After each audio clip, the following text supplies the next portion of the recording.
I lost my children in both of my lives. You'd think once would be enough. I have to endure it as two different people. Let's get back to your dreams, Dr. Rupert says. That's what he calls my other life. Dreams. I don't blame him because that's what I tell him I'm dealing with. You need to massage the truth in a situation like this. I spend my career on the other side of the couch, and I know what I would think, professionally as a clinician, if not emotionally, if some grief-addled woman wandered into my office talking about living an alternate life. He clicks his pen ceremoniously. White light burns through the blinds behind his desk. I close my eyes and the striped pattern glows violet. What happened to you last night? His voice sounds the way peanut butter tastes. I know that's an odd description, but it's accurate. Smooth, light, and soothing. It's become a ritual comfort for me, seeing nothing and hearing only Dr. Rupert and the hum of an air vent. I don't know, I say. Roya? I sigh. I love when he says my name. Were you driving again? Another dream of this red Camaro? No. What then? I shrug. Aren't we about out of time? We have 10 more minutes. 10 minutes until I'm out the door? 10 minutes, he repeats, until the end of our session. That means business is done, I declare. Oh? He chuckles. 10 minutes, Doctor. Tick-tock. I've talked enough. Come over here and talk to me. I hear him get up from his desk. The air shifts a bit. He's standing over me. What do you want me to say? He asks innocently. Tell me what you dream about. I feel his weight sink into the couch. He touches my ankle with a finger and slides it slowly up my leg, over my chest, and up to my face. A soft pink light pulses under my eyelids. I dream of quite exotic things, he whispers. Tell me, I moan. The finger moves the strap of my dress and slips it off my shoulder. Better to show you, he says.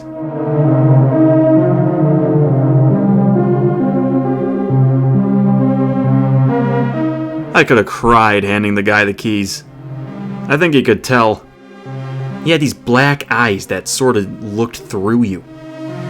Don't worry, he said, jingling the keys.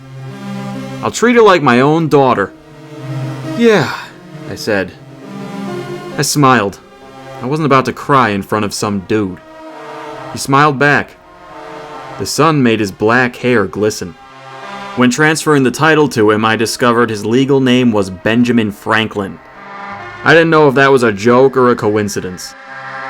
So, he said, Ray's Pizza Parlor, eh? Over on the east side, right? Maybe I'll swing by sometime. I got a buddy who swears by your calzones. Okay, I told him. I hoped he wouldn't. I didn't want to see him again. Young hotshot making off with my car. He didn't look like the real Ben Franklin. This guy was long, dark, and handsome. I put the roll of cash in my pocket and looked down at the street. He scratched at the sweaty dewdrops in his hair. Well, pleasure doing business with you. Benjamin Franklin got in my cherry red Camaro and drove it away, and that was the end of it. It felt like divorce all over again. I started walking and told myself, no one needs a car in New York.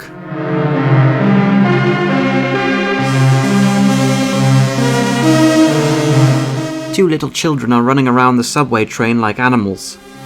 I can't even tell who's responsible for them. Bang! The boy says to the girl, pointing a finger gun at her. She screams in agony and crashes onto the seat next to me, dead. The boy runs up and puts his finger against her head. Bang, bang, bang, bang! The girl twitches and convulses with every shot. I look around. Everyone pretends not to notice. I scan the faces and try to guess who brought these demons on board. A text from a client pops up on my watch. Roya, it says, I think I'm having delusions. I sigh and ignore it. The little boy points his gun at me. Bang! He yells. I slump dead in my seat, my corpse rocking with the motion of the train. The boy and girl laugh like maniacs.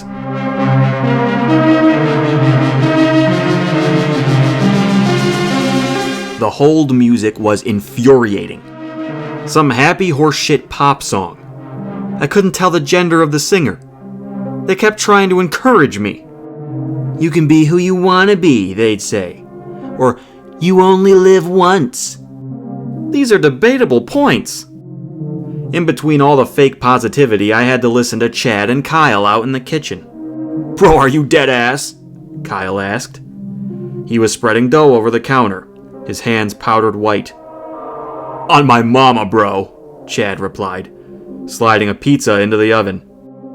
Bitches there don't even suck dick. Trash school, bro. How long did you stay there? Like a week, dude. Kyle threw his head back and laughed like he'd never heard a funnier thing. Bro, what? I'm being so dead ass, bro, Chad said. The hold music finally cut off. Alrighty, you still with me, Ray? Vinny said in my ear. I turned and leaned over my desk and covered my other ear. Yeah, go ahead. What the hell's all that? All what? A pan fell over in the kitchen. Chad and Kyle pointed at each other and made accusatory noises. That? Vinny said. Are you at a farm? I had to hire some kids. How's that working out? They fucking suck! I covered the phone. Hey! I yelled. Shut up for a minute! They were quiet for about 4 seconds and then they started giggling again. Well, how about some more good news? Vinny said. Thrill me. You're gonna be out of business in a month. I pushed my chair back, but it's a small office. The back of my head hit the wall. What does that mean? I asked. Well, Vinny sighed. Money is this thing they invented to make the world run, and you don't have any. But you got my check, right? The check from the car. You ran my numbers with the check. Oh yeah. Alright, maybe 2 months.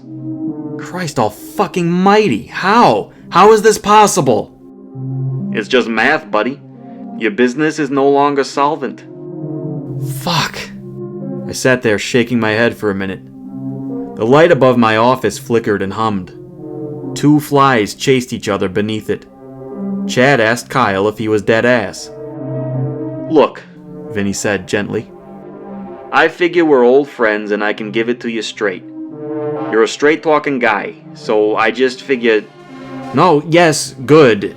No bullshit. I'm just trying to... What are my options here? Give me some options. It sounded like Vinny put food in his mouth. Well, he mumbled. Option A is to make more money quick, fast, and in a hurry. Option B is to make even more money in an even bigger hurry. Or you could go with option C, which is to close the business. I sold my car, Vin, I said. My voice sounded small, weak. I just sold my fucking Camaro for this. Well, Vinny said again, not to talk myself out of a job or nothing, but you aren't saving any money hiring me, even with my family friend discount. My wife used to do the books, I explained. I know. She's gone now. Took the kids and left. I'm not allowed to see him. I know, Ray. The flies came down on my desk. I batted them away and they buzzed right back. Look, I gotta go think, I said. Yep. Vinny hung up and I walked out of my office and through the kitchen. Kyle balled up a thick wad of dough and threw it at Chad. It bounced off with a solid thud and Chad spun around. Bro, I will dead ass fuck you up, he laughed. I ignored them and went up to the counter. A young couple was waiting there. The fuck's it take to get some service in this place? The guy said. His girlfriend elbowed him and shot him a glare. I stepped to the register and took their order, thinking it was time to play the lottery. I had 2 lives that were both shit. Those had to be some kind of odds.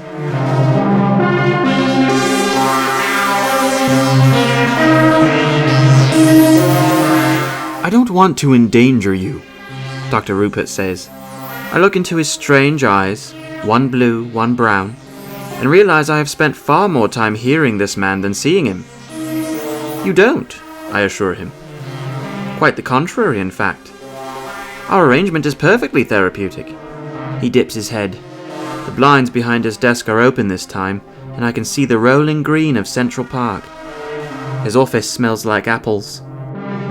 Endorphins are therapeutic, he says. I enjoy our time together much as you do. But I fear that if we neglect your condition, we will only make it worse in the long run. I lean back into the couch. My good doctor, are you suggesting that we terminate our arrangement? No, he says quickly. Then what are you saying? He folds his hands over his desk and leans forward. I am saying my concern for you has transcended the professional. It is now personal. I want to help you be well. But you do. We are distracted. He puts his hand on his heart and grins. It is the most lovely possible distraction, but a distraction nonetheless. We need to tie these dreams of yours back to the trauma that caused them. Otherwise, I am being wildly irresponsible with your psyche. I look him over with a new heat. He must realize that his integrity and his genuine care for me makes him more attractive, not less. But that's not why he's doing it. His intentions are honest. I can tell. You learn a lot about a person when you allow them to know you. Dr. Rupert is neither handsome nor ugly. Tall and thin, salt and pepper hairline, slightly receding. A somewhat delicate, yet highly sophisticated constitution. You wouldn't call him a model of manliness, but at this moment his sex appeal is in the stratosphere. He notices the look in my eyes and grabs his notepad. Right, he says, making his tone as analytical as possible. Why don't you give me an overview of this situation with your dreams? You want me to start from the beginning? I ask. Just a general overview, he repeats. As a refresher, they are sporadic, yes? They do not occur nightly. I sigh and close my eyes. Correct. Give me a ballpark. How often would you say they occur? Certainly no less than once a week. Often multiple times a week. I hear him scribble in his notepad, though I don't know why. It isn't as if this information is new to him. I open my eyes again and giggle. There's an innocence to this formulaic display, despite the scandalous context. Come on. He suppresses a grin with serious effort, and that only makes me laugh harder. Damn it, Roya, please. Just for now, be serious. We need to get this straight. I clear my throat. Sorry. Now, he says, you always dream of the same man, yes? I don't dream of him, I correct. I am him. I live his actual life for a day, or a few days, or however much subjective time passes in that particular dream. Eventually I, as this man, go to bed, and when I wake up I'm me again. Dr. Roya Belford. In every dream I have access to his every thought, and even his memories. It feels as though I've been him my entire life. He taps his chin with his pen. And in these dreams, as this man, you also remember being you. You remember being Roya. Yes, but I can't remember informational details. Names, addresses, phone numbers, business names, even license plate numbers. None of that information sticks when I pass from life to life.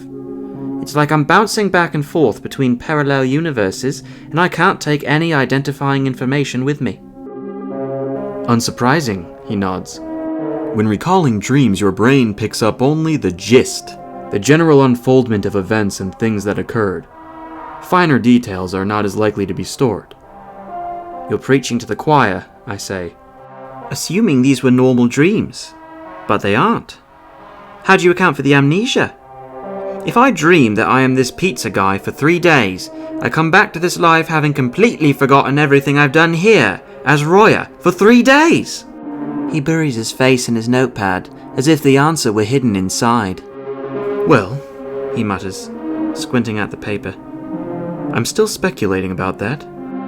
Oh, me too, believe me. I have this thought, which I know is crazy, but I can't shake it. Sometimes I really think I am living both lives. Yes, it probably feels real as anything. I bring my legs up on the couch and hug my knees. Nothing else makes sense. What could account for this? Why can I remember everything in this man's life so clearly except for his names and numbers? I can smell the inside of his pizza shop. I hear the voices of the dumb college kids he hired. I remember their conversation like I just listened to it. I know everything that ever happened to this guy. I can see the faces of his wife and children. Well, ex-wife now.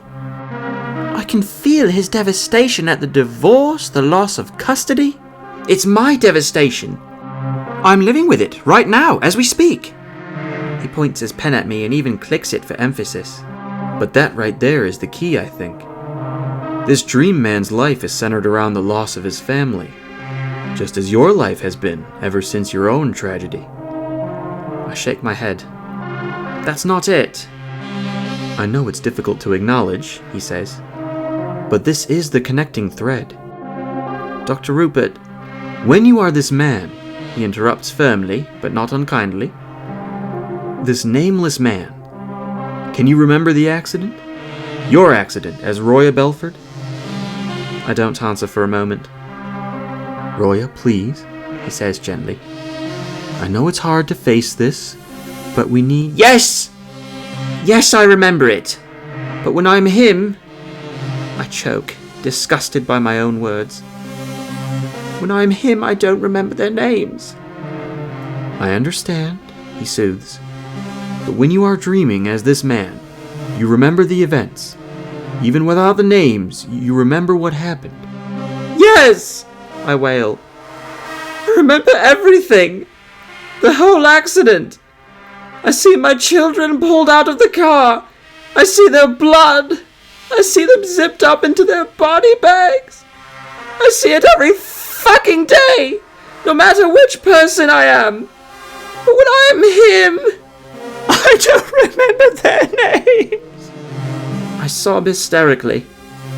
Dr. Rupert comes around to the couch and holds me for the rest of the session.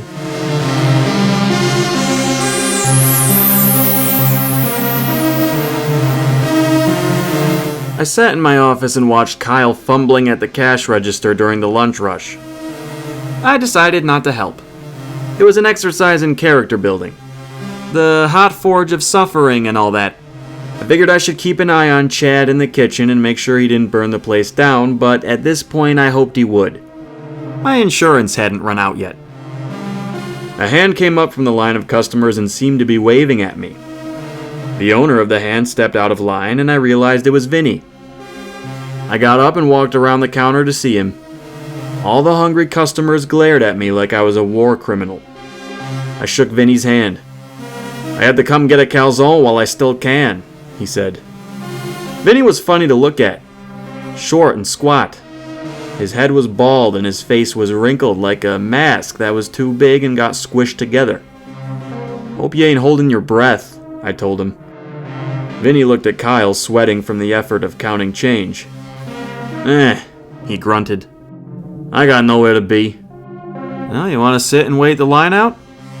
I gestured at a table in the corner that wasn't much bigger than a pizza. We squeezed ourselves around it and sat down amidst all the chatter and murmuring and beeping and humming.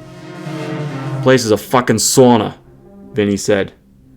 He took off his oversized glasses, rubbed his eyes, and put them back on. I shrugged. Small space with a lot of ovens and body heat. Vinny studied the line of customers. Occasionally they would glance at us and whisper violent fantasies to their companions. If they had thought to bring pitchforks, Vinny and I would have been impaled. Is it always this busy? Vinny wondered. This time of day, sure. Christ, how did you fuck this up then? The money should be pouring in. Life happens, I said. Vinny laughed. Well, life happens, he mocked. What does that mean, hookers and blow? Inflation and divorce. Oh, inflation and divorce. He nodded and looked around. The line of customers was spilling out in our direction as people got their orders in and had to stand aside, waiting for their food. The mob crept closer and closer to us. Vinny fidgeted with his salt and pepper shakers. I'm gonna suffocate in here, he said. This place is like a goddamn coffin.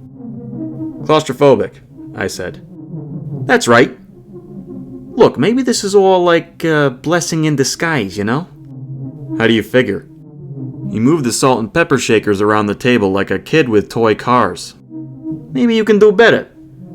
Maybe there's better things coming down the road. I snorted. Or maybe the road's a dead end. Vinny poured some salt on my hand. I shook it off and swiped the rest off the table.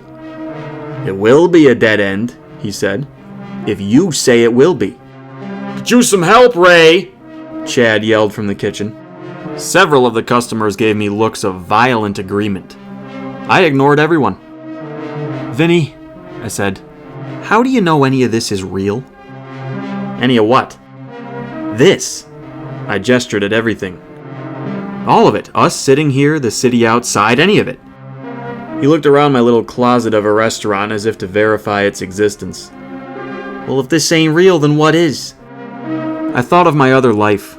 That woman, that psychologist. Her, me, banging that other psychologist. I wish I could remember their names. Vinny, I whispered. He leaned in closer to hear me. I think I'm somebody else. Ray, he whispered back. You're depressed. Listen, I'm being serious here. I don't think this is real. I don't think I'm me. Vinny pushed the salt and pepper shakers away like he was suddenly disgusted by them. They got a word for that in therapy, he said. But I can't remember what it is. You need to talk to someone. I shut up. No way in hell he'd believe me. We sat a while longer and then I got up and made Vinny his calzone. I brought it out to him and wouldn't take his money. I let the rest of the customers wait. They all stared daggers at him as he left. Vinny smiled at the mob. Life isn't fair, he announced happily. I went back to my office. Someone shouted at my back, Never come in here again! When I went to bed that night, the world rippled and wavered like it always did before a shift. My body was jelly. I saw colored stars and lights swirling around behind my eyes. It felt like the world became a wave. I was a current swishing back and forth for eternity. When I finally crashed onto shore, I woke up, and I was once again that lady psychologist.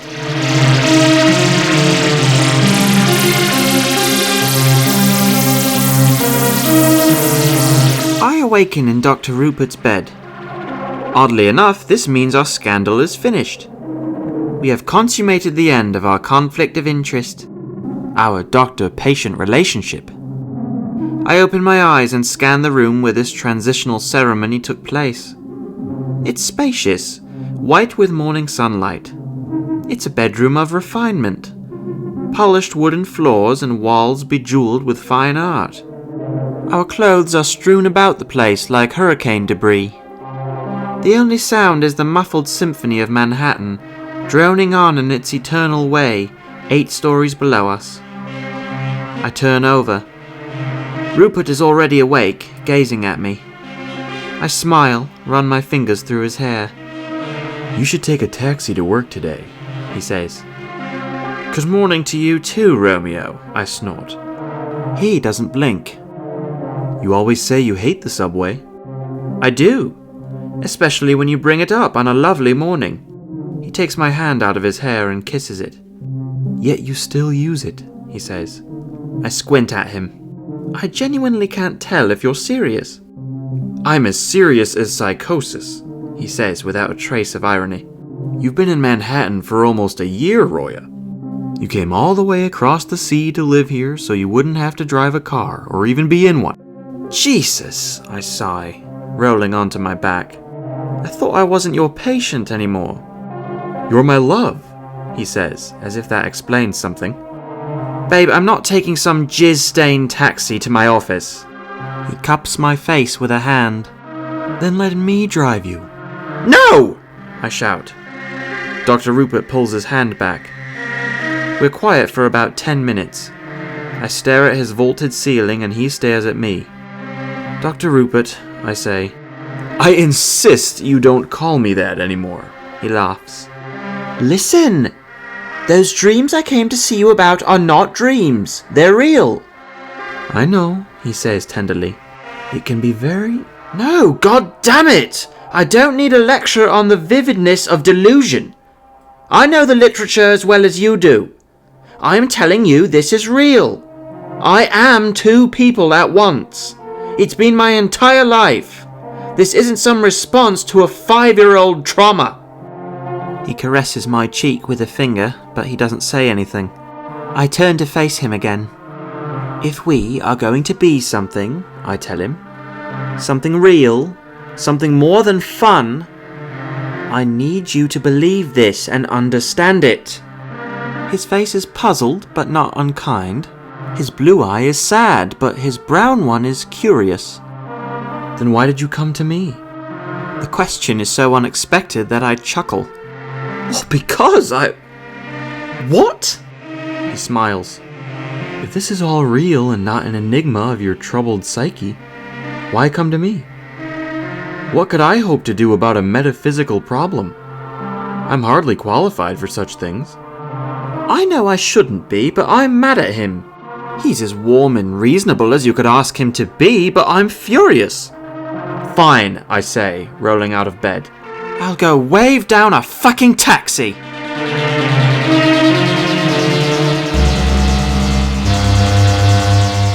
I was alone in the shop when it happened.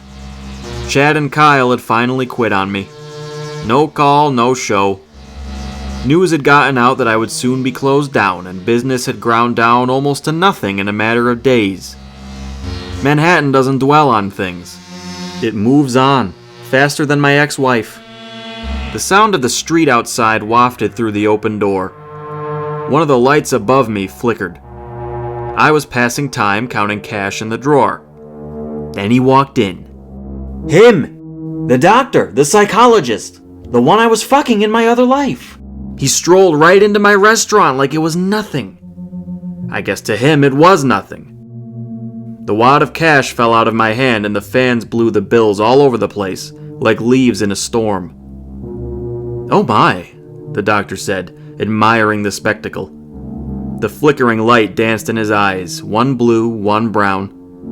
Seeing that I made no move to try and catch my money, he frowned. Would you like a hand? I know customers probably aren't allowed behind the counter, but... There was that voice. That calm, silky music. I knew it better than any song. But I'd never met him. What was his name? Why the fuck couldn't I remember? I'd been staring at him this whole time, jaw dropped to the open register. He noticed my astonishment now and scowled, trying to account for it. What's your name? I blurted. His scowl deepened. It was dawning on him just how deranged I was. He glanced around the shop and stuffed his hands in his coat pockets. Perhaps I've caught you at a bad time. Your name, I repeated. I know you. You're a psychologist. Ah, he said, inching back. Are you a friend of one of my clients? I laughed at the absurdity of the question and the even greater absurdity of its answer. This didn't make me look any less crazy. The doctor glanced over his shoulder at the door. Well, he said, I should probably be... Wait, please, I begged. I walked around the counter. Look, man, you're a doctor, and you want to help people. I need your help. I need you to tell me your name. He'd heard enough. He turned and made for the door, apologizing as he went. I dove after him and managed to swing the door shut before he could get out. He groped for the knob, but I snatched his arm back. Wait! I cried. The doctor glared at me. Let go of me, he said in a measured tone, and let me out of here. Not until you tell me your name, please. I need to be one of your clients. My whole life I thought I was crazy until I met you just now. His face curled with disgust, like I just confessed to love at first sight. He grabbed the doorknob with his other hand and tried to get out. I put my weight against the door. I'm a pretty stocky guy, and this doctor wasn't a physical type. Come on, he moaned, more scared than angry now. Look, man, I'm not gonna hurt you. I just need to know your name, please. He made another push for the door, face reddening. I wrapped him up in a bear hug and held him back. Let me out! He screamed, thrashing against me. Let me the fuck out of here! You're seeing someone! I yelled. That lady, she's a psychologist like you. She's one of your clients and you're fucking her! He went limp. I let go of him and he staggered back toward the counter. He stared at me for a long minute. I stayed quiet, let him process things. How the hell would you know about that? His voice had menace in it. I had struck some kind of nerve. Because, I said, everything she's telling you is real. His eyes blazed. He came at me and shoved me up against the wall. I didn't resist. I figured it was a lot to take in. Who are you? Who the fuck are you? What fucking game is this? No game. No game? She wouldn't do this to me. You and her are trying to play me. Is that it? Trying to get something out of me. She wouldn't do that. He sounded desperate, like he was yelling at himself more than me. You're right. She wouldn't. That's not what's going on. Then what? His breath was hot against my nose. I just told you, I said calmly. It's for real. The whole thing, everything she said to you. His brown eye twitched, his blue one bulged. He stepped back and watched me for a second. Then he pulled his keys out of his pocket and held them up. I'll kill you, he murmured.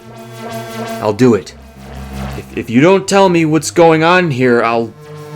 He took a breath. He shook his head like a horse, then moved forward and put his car key against my neck. I will cut your throat, he said, trying to sound more convincing than he did.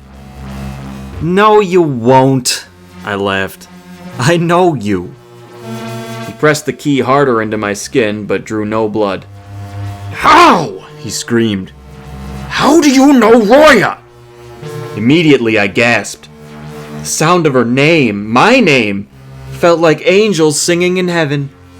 The light of the next world had just spilled into my pizza shop, and all the mysteries of the universe were laid out in front of me.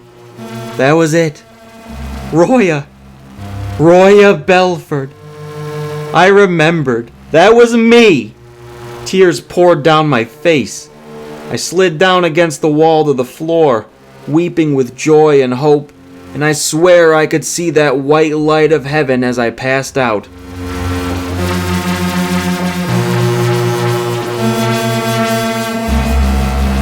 I come back to myself, that is myself as Roya, in the middle of a session with a client. A slightly overweight, middle-aged man named Ralph is on my couch, crying about his mother. I excuse myself and run into my bathroom. It's attached directly to my office, and I can hear Ralph snivelling on the other side of the door. I call Dr. Rupert.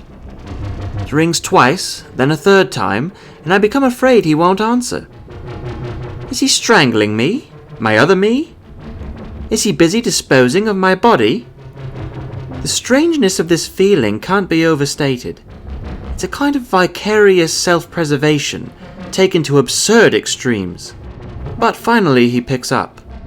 Roya, he breathes, sounding truly exasperated. Dr. Rupert! I hiss, trying to keep my voice down with Ralph outside. Where are you? Have you left the shop? So you know I'm at a shop. Tell me, has everything been a ploy? No! I moan, struggling to maintain a whisper. Ralph's sniffling goes quiet. Then what the good fuck is going on here, Roya? Who is this guy? Some old boyfriend of yours? No, I say again. Look, you're still there, right? Don't go anywhere. Let me come to you. Where could I go? Rupert laughs coldly. This brute has collapsed in front of the door. I can't hope to move him. I'm trapped. I can't tell if he's being facetious or not.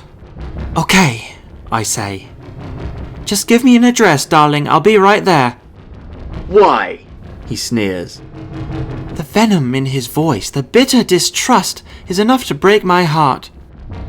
Ralph knocks on the bathroom door. Doc, he says. Everything okay in there?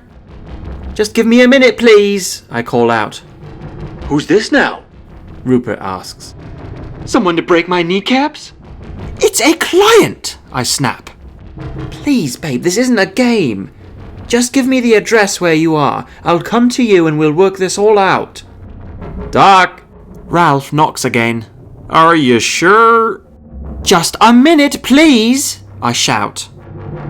Fine, Rupert says. You win. At this point, I just want to know what the fuck this is about. If it means the end of my knees, then so be it. I'll text you the address. I'll be waiting. Thank you, I sigh with relief. I'll be there soon. I promise everything will be okay. We hang up and I walk out of the bathroom. I realize my face is coated with tears. I wipe them away as Ralph stands over me. He looks at me the way you'd look at your sweet old nanny after hearing her drop an F-bomb. I apologize, I say, brushing past him. An emergency has come up. I'll make sure you aren't charged for this session. But Doc, he begins to protest. I don't have time to listen. I rush out the door and to the elevator, abandoning Ralph just like his mother did. Rupert's text comes through just as I get out onto the street. Of course. The address flashes on my phone like a childhood memory. An old friend you can't believe you've forgotten. Of course! That's my shop! Now that I see this address, it feels as familiar as my own name. Ray's Pizza Parlor, Lower East Side of Manhattan, on the other side of the park. I watch the road and its endless stream of cars and buses and taxis. I lied to Rupert this morning. I didn't take a taxi to work. I intended to, but when the time came, I was too chicken shit. I'm too chicken shit now as well. But the fastest way to the shop is to cut through Central Park, and the subways can't help me with that. So I take off my heels and run.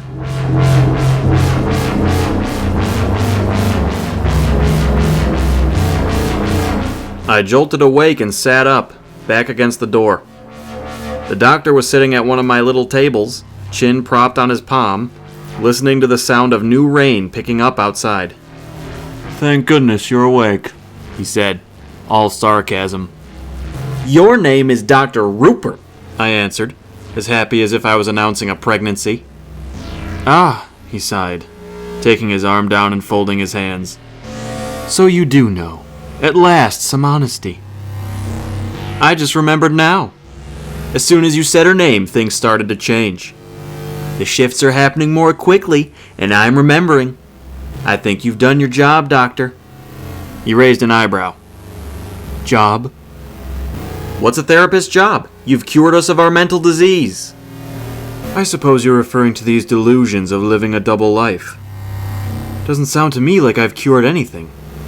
At best, I've made it worse. At worst, I'm playing into whatever con this whole thing is about. You know they're not delusions, I told him. That's why you got scared. He straightened in his chair, puffing up with pride. Scared? I nodded, unable to contain a smug grin. When I asked for your name, I looked like a crazy person. But in your line of work, you ought to be more comfortable around crazy than most people. You wigged out because deep down you knew this was for real, and that scares you. He scoffed. Now you're a psychologist. I am, I laughed. I spend half my time as one over there with you on the west side. I continued laughing for a good minute. What else could I do? The world was a carnival of weirdness and absurdity. No other response made sense.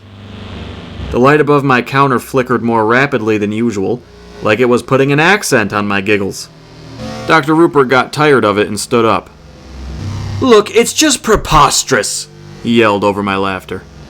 Shut up! I quieted down. It's preposterous! If you two have been living each other's lives all this time, why did you never go looking for each other? You're both here in the same city. I can't imagine it would be difficult to arrange, as you both ostensibly occupy each other's brains. I shrugged. All this time I figured I was crazy and that was it. Why would I try to meet up with a dream? I didn't think much else of it until you walked in the door. The doctor pursed his lips. And Roya? I took a breath, feeling a bit more sober again. Roya's more curious. I mean, she's a goddamn psychologist. She's thought about it a few times, trying to find me, but she always talks herself out of it, because she's afraid of what will happen. Rupert nodded. Some of his tension seemed to lift. He sat back down at the table. She was afraid she wouldn't find you, he confirmed. And that would mean she's crazy. That, I said. And what if she did find me? What the hell would happen? Would the universe explode? I suppose we'll find out in a moment, Rupert said, coming back to his dry sarcasm. I worked my way back to my feet and looked out the window. There was the city going by. A proper New York monsoon had started up. People and umbrellas were darting past the window. How many millions of lives were out there that I knew nothing about and would never even catch a glimpse of again? I just had my two, which was more than most people had. All I shared with those swarms of humanity outside was a passing moment. It's kind of nerve-wracking, I said. I feel like I'm about to meet a celebrity. It's impossible, Rupert said distantly, like he'd been sitting there trying to work it out in his head. I mean, Roya says this dual consciousness has gone on her entire life. How could that be? Which one of you is older? Surely one of you would have had to have experienced a few early years of solitude, so to speak. We were born on the same day, same year, I answered, still looking out the window. Me in East Harlem, her in England. We're both 42. Maybe that has something to do with it, I don't know. Convenient, he muttered. Then I saw her, running down the sidewalk with her shoes in her hands like Satan himself was behind her. Her face was pale and youthful, stained with trails of mascara, her thick brunette hair a soaked and tangled mess. As she got closer, I could see the freckles dotting her face. My face. All the times I've looked in the mirror as Roya, I've hated those freckles more than evil itself. But now, seeing them with a different set of eyes, all I could think was that I had never seen a more beautiful human being.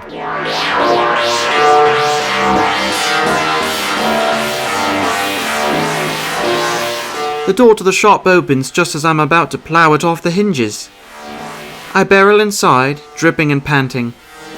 Wiping strands of soaked hair out of my eyes, I see a burly, clean-cut, olive-skinned gentleman holding the door with tears on his cheeks. The hair on his head is mostly greyed, yet his trimmed beard is all black. Gravity yanks my shoes out of my hands. I lean against a small table and nearly topple it, close to fainting. Ray lunges over and steadies me, and I throw my arms around him, laughing like a child. You're real! You're really... I cough, feeling lightheaded. We're not crazy, he laughs with me. And all because your therapist had a craving for pizza.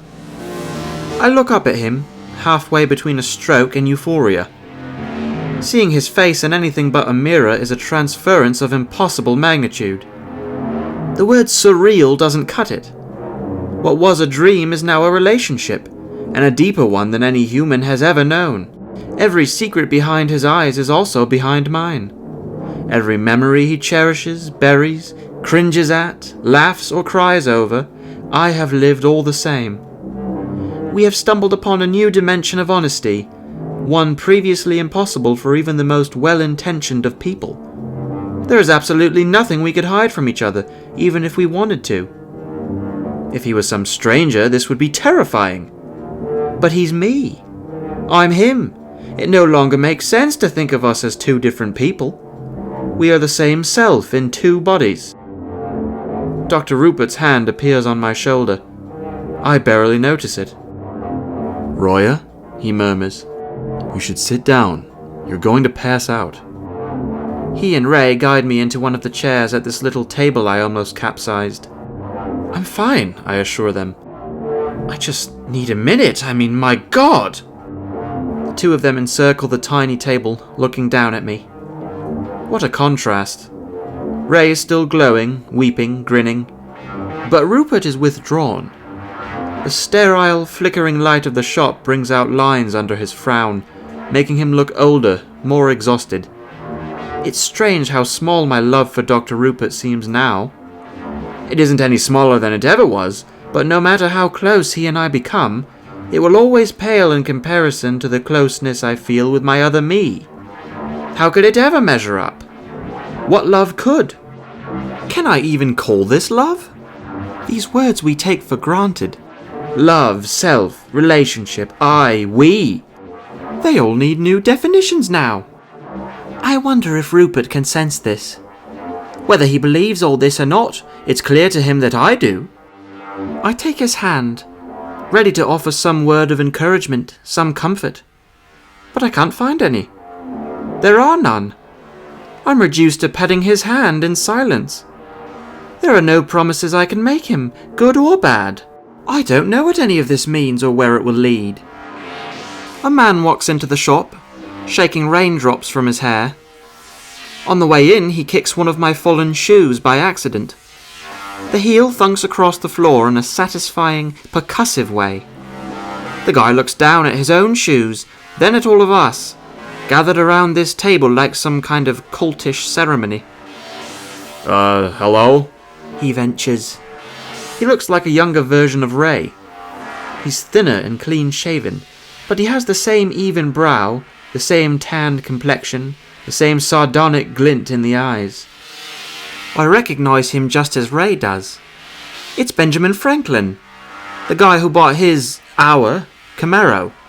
Hey! Ray booms. He steps over to Ben Franklin and gives him an enthusiastic handshake. So you came to get that calzone after all, did you? Ben Franklin grins, taken aback at Ray's exuberance, but not unamused. Yeah, well, my buddy told me you were closing down. I got scared I was running out of time. Ray claps him on the back like a used car salesman. Your buddy tells the truth. But that's okay, it's alright, things have a way of working out. Hey, did you bring her with you? Ray cranes his neck around, trying to see the road outside. Sure did, says Ben Franklin. You wanna say hi? Ray puts a hand on his heart and swoons. More than you can know. In fact, I'll make you a deal. You let me take her around the block once, and you get a free meal. Ben Franklin gleams and hands Ray his keys. Don't mind if I do. Ray rattles the keys in my direction. Time to get back on the horse, you. Let's go, little lady. As he trots outside, he calls over his shoulder. Hold down the fort, Franklin. I laugh and get up to follow him. Rupert gives me a look of agony. I'll be right back, I promise him. We're just going around the block. I hesitate and fluff his hair. Okay? Go ahead, he relents, half smiling. I'm just happy you're getting into a car. I give him a quick kiss and run outside, brushing past a dazed Ben Franklin, who probably assumed he would be Ray's passenger. The Camaro isn't far up the street. Red paint glossed and shining in the rain. Ray is standing on the passenger side, waiting, beaming as if it isn't a downpour. He tosses me the keys and we hop inside, me in the driver's seat. As we close the doors, the abrasive hiss of the rain becomes a hypnotic patter. It's odd, sitting behind this steering wheel in this body. I feel too small for it, my legs stretching too far to the pedals. But it's as familiar as childhood. I have 20 years of memories in this car I've never seen. Ray laughs, watching me take all this in. You want to know something funny? He asks. I saw something of myself in that kid when he bought this from me. I was close to his age when I bought it. I was new hot shit with my new classic car. When I gave Ben Franklin the keys, I was thinking I had been in his shoes. That I was living his moment over again. Vicarious-like. His last words are broken up by a howling giggle, a deep belly laugh he hasn't experienced since he was married. I put the keys in the ignition and the car roars to life, growling beneath me. I tell Ray, I remember.